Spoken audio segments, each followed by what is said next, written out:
Hello friends. Anchor Pradeep Machiraju, Rashmi తెలియని వాళ్ళంటే ఎవరైనా ఉన్నారా? ఉంటే కామెంట్ చేసేసేయండి. వీళ్ళిద్దరి గురించి పెద్దగా పరిచయమే అక్కర్లేదు. వీళ్ళిద్దరూ తమకంటూ ఒక ప్రత్యేక గుర్తింపునైతే తెచ్చుకోగలిగారు.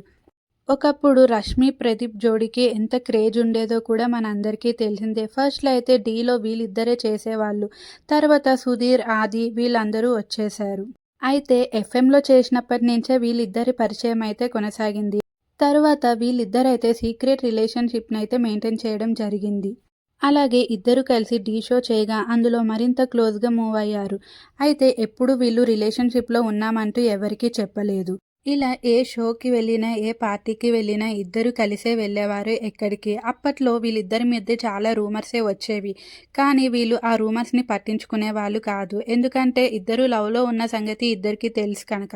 వాళ్ళైతే పబ్లిక్ చేయాలనుకోలేదు అప్పట్లో. వీళ్ళ సీక్రెట్ లవ్ గురించి తెలియక శ్రీముఖి అయితే ప్రదీప్ని ఇష్టపడడం స్టార్ట్ చేసింది. అలాగే ప్రదీప్ కూడా నేను రష్మిని లవ్ చేస్తున్నా అని ఎప్పుడు శ్రీముఖితో అయితే చెప్పలేదు.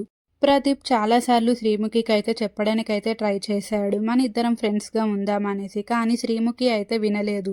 ఎందుకంటే శ్రీముఖికి ప్రదీప్ రష్మిల లవ్ స్టోరీ గురించి తెలియక శ్రీముఖి అయితే పిచ్చిగా ప్రదీప్ని అయితే లవ్ చేసడం జరిగింది. ఇదిలా ఉండగా అప్పుడే ఎంటర్ అయిన సుధీర్ అయితే రష్మిని అయితే లైక్ చేయడం స్టార్ట్ చేశాడు. ఒక ఈవెంట్లో ప్రదీప్ రష్మిని హగ్ చేసుకుంటే సుధీర్ చూసిన చూపులకి సుమ అయితే షాక్ అయిపోయింది. ఒక్కసారిగా మొహం అయితే మార్చేశాడని చెప్పవచ్చు. ఇది గమనించిన ప్రదీప్ అయితే ఏంటి సుధీర్ అలా అయిపోయావు ఒక్కసారిగా అని అడగగా, నాకు రష్మి అంటే ఇష్టం భయ్యా, నువ్వు అలా హగ్ చేసుకోవడం వల్ల నాకు ఏదోలా అనిపించింది అంటూ సుధీర్ చెప్పిన మాటలకి ఒక్కసారిగా ప్రదీప్ అయితే అవక్కయ్యాడని చెప్పవచ్చు.